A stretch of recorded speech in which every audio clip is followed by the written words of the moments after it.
राम जन्म महोत्सव कमिटीर संपादक ब्रह्मानंद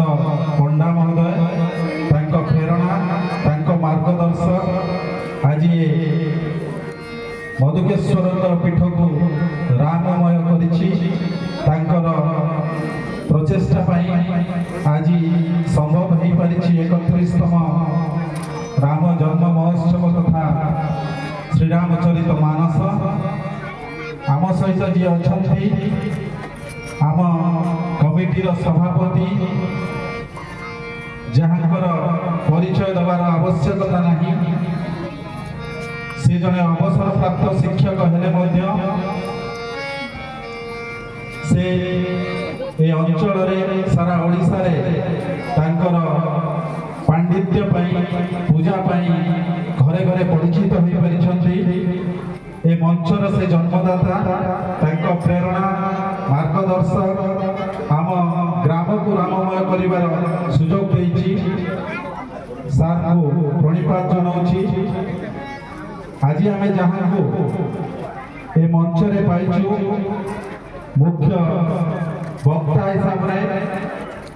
से आम पाखरे नुआ नुहति जे गीतारे कहा जाइछि हे ऋषिकेश आपण जहाँ कहउचंती आमे सेया करूछु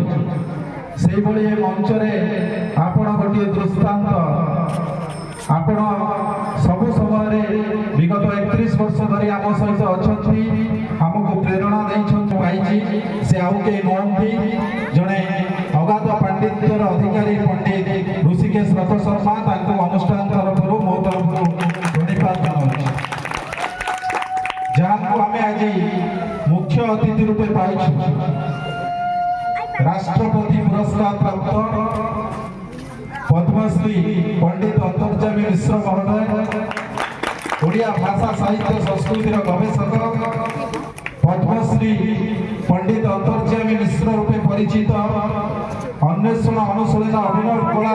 जहाँकर प्रज्ञार ऐश्वर्य और दार्शनिक सिद्धांत मो दृष्टि अनुष्ठान दृष्टि ओडिशा तेणु आज मुख्य आकर्षण उद्घाटक हिसाब से